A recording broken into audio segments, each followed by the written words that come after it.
Have you heard of a man who went from the son of a village wine tapper to becoming one of the most respected archbishops in Nigeria? Yes, I'm talking real life, not a movie script. This is the unbelievable but true story of Albert Kanenechukwu Obiefuna. And trust me, by the time you're done with this, you will be seriously inspired. It's January 30th, 1930. A baby is born in Oraukwu, a small town in eastern Nigeria. His parents aren't Christians yet. Far from it. They are traditionalists. But they named this baby Kanenechukwu, which literally means, let it be the will of God. They had no idea just how prophetic that name would be. Now here's where it gets interesting. His father, Patrick, a wine tapper, wasn't exactly rich. But this man had a dream. He wanted his son to be educated in the, quote, white man's way. So every morning, little Kanenechukwu would be dragged to a woman married in their village, and she'd take him to a church school. Nobody even knew it was Catholic at first. But that's how divine providence started playing its hand. Even though times were tough, like seriously tough, his father made sure he stuck to the rules of the church. By 1943, young Kanenechukwu was baptized. That same year, he took Holy Communion and got confirmed. All three in one shot. That was a rare triple treat back then. The guy was already standing out. Fast forward to 1947, he passes Standard 6 with distinction and gets into junior seminary in Nnewi. And trust me, getting into seminary back then, it was like trying to win the lottery.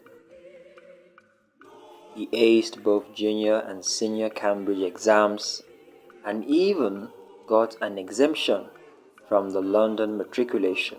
Basically, he was crushing it in school. But life hit hard. His father died when he was just 10 years old. His elder brother stepped in to support him until he too passed away young. That would have crushed most people. But Albert? No. He kept grinding. At one point, he couldn't get into St. Charles College because his town had, quote, too many students already. Yes, he got rejected because of geography. But instead of sulking, he rolled with it. Got posted as a teacher in Adazi, and that's where the spark for priesthood was lit. All thanks to one Father Bernard Kelly, who saw something special in him. By 1954, Albert Kanenechukwu Obiefuna had to literally outsmart his own relatives to chase his priestly dream. They were against it. So, what did he do?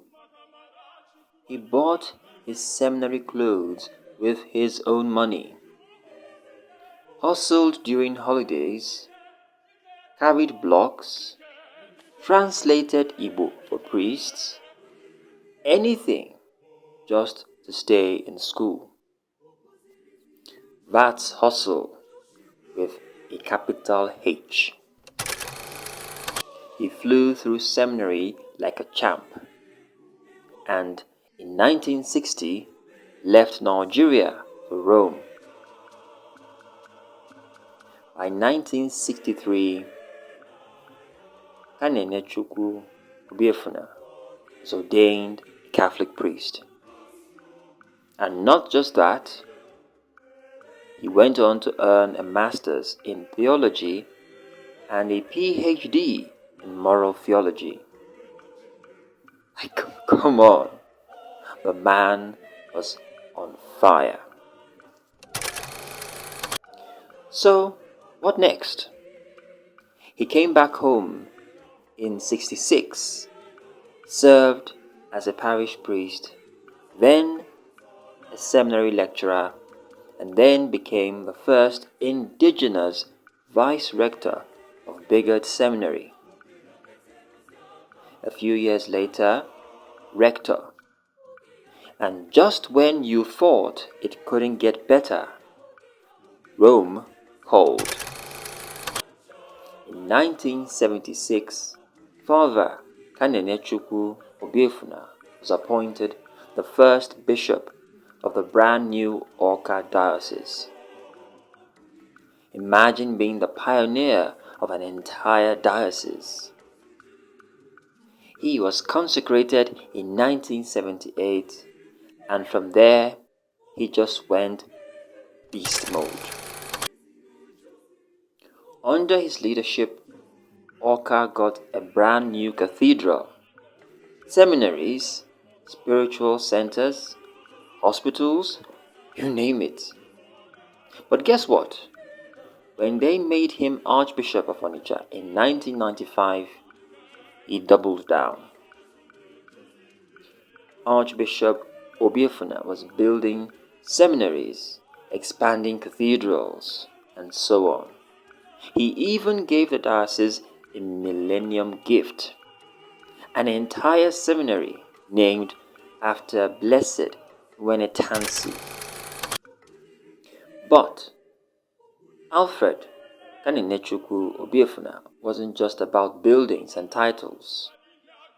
He was deeper than that. As a moral theologian, he cared about conscience formation, prayer, and real faith, not just Sunday attendance. And he didn't stop serving. He was president of the Catholic Bishops' Conference of Nigeria, sat on Vatican committees, even got sent by the Roman Curia to inspect seminaries in the United States of America. Archbishop Obiefuna had serious global clout. But then came 2008. His health took a bad turn. Slowly, painfully, he started losing his voice, his most powerful tool. But did he stop? Nope. He picked up a pen and started writing. Over 20 books reflecting on life, suffering, and faith.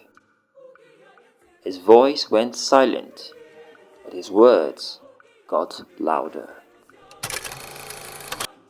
And on May 11, 2011, Archbishop Kanenechukwu Obiefuna passed away.